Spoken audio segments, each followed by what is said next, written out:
Ladies and gentlemen, we're back with another video, and today I want to talk about just a few different videos I watched of like people saying right now in the Pokemon market that if you didn't buy, you should probably just sit this one out and just wait and see what happens. And I mean, as as good as that sounds, and as much as I want to tell everyone that, to just slow down, wait a minute, you know, throw some kush up in it. As much as I want to tell you to do that, I really think that's just absolutely rubbish advice. And a few different YouTubers have been saying this, just stay out of it. And, I just don't think that's very sound advice. And as much as I feel bad for like a lot of people, that like didn't get the opportunities to buy into like Chilling Reign, for example, at like $200 a box. Now it's like $420, which is the perfect number for Chilling Pain. But actually, Pokeoz was saying that he thinks Brilliant Stars is going to be the next big thing to hit 750, and he said, but the pull rates are better in Brilliant Stars than Chilling Reign. First of all, the pull rates suck in both, but I will say actually the worse the pull rates are for a set, usually the better it performs because the chase cards stay valuable and it gives it a reason to chase. That's why I'm very bullish on Chilling Reign over Brilliant Stars. That if I were to pick between these two boxes to tell my subscribers what to buy, even though I have 6 fucking Brilliant Stars boxes, I would say Chilling Reign is 1,000 times better box than Brilliant Stars. It is what it is. Is either one a bad investment? Pokeoz, he thinks this will go to 750. And I mean, hey, it probably will. It's still, like, Brilliant Stars is still a good box. But I would argue that the Blaziken chase card out of Chilling Reign is a lot better. It will remain an expensive card. And a few of the other cards in here, the Moltres, the Articuno, the Slowbro, all of them are banger cards. And they're just very sick, and especially at the 420 price point, I just feel like that's still very reasonable for this set. To where now this is where I want to tie it all in, of like, if you decide to just sit this out and say I don't want to spend $400 on Chilling Reign, and I mean, I'm with a lot of people, like, I hate to spend $400 on it when I could have bought like hundreds of boxes at $125. It's just, it's heartbreaking to spend that kind of money on this when it was so cheap. But I'm telling you, if you come back, you sit this one out for a year, I just don't see it getting any better.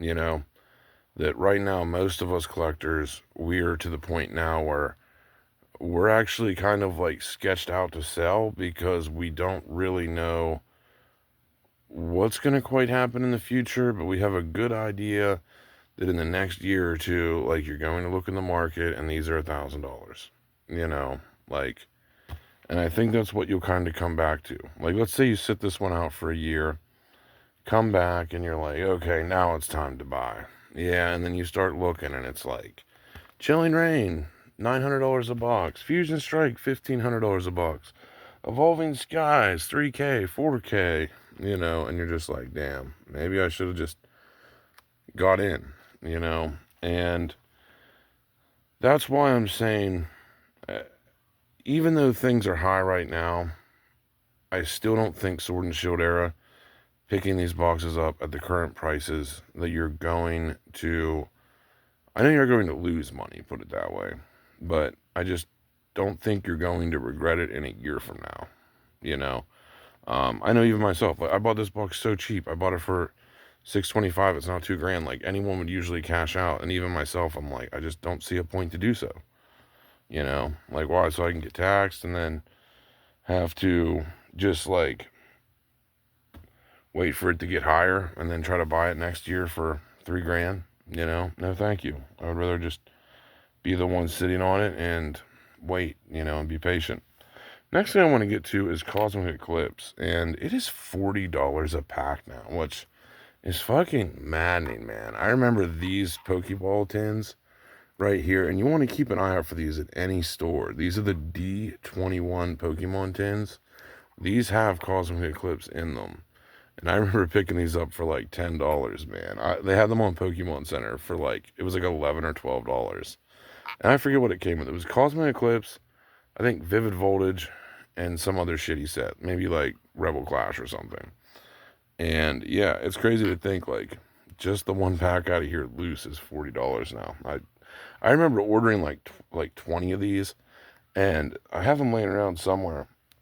And I was so pissed that I ordered them because like I thought they had something else in them. I forget. It was I think it was supposed to come with like Burning Shadows or something, and it didn't, or like Evolutions or something. And it's like now Cosmic Eclipse is actually better. So they actually turned out to be really good investments. The Pokeball tins, which is strange enough, because like I said, I'm more of a booster box kind of channel. Pokemon Center, ETBs, and a few strange, auxiliary products here and there, like stuff with like window tins and like, but mainly, cases, being your best friend. But, yeah, it's just wild to see, another, anything from like Sun and Moon era too, I think is just going to be a lot more expensive. So it's just like, you can wait this out, and I mean, you can see what happens, but I think if you just wait another year, you're going to be pissed because it just doesn't seem like it's getting any better, and it's going to. I mean, I just see anything that comes up on the market, most collectors are just going to buy up, and the prices just get higher, and with time, because the stuff's getting older and more is getting ripped open, and it's just, it is what it is.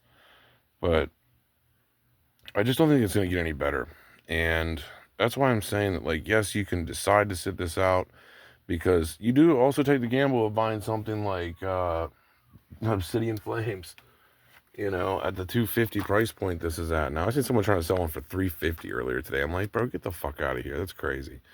Anyway, um, you know, and it's just like, yeah, you could choose to buy a bunch of these at that 230-ish price point, and you come back into the hobby and they're down to like 150 just because no one really cares and wants them. I mean, there is the gamble of that, but I just think the risk to reward ratio is still in your favor, in my opinion, that you can't really go wrong just buying some booster boxes, sitting on them long term, and just seeing what happens next year.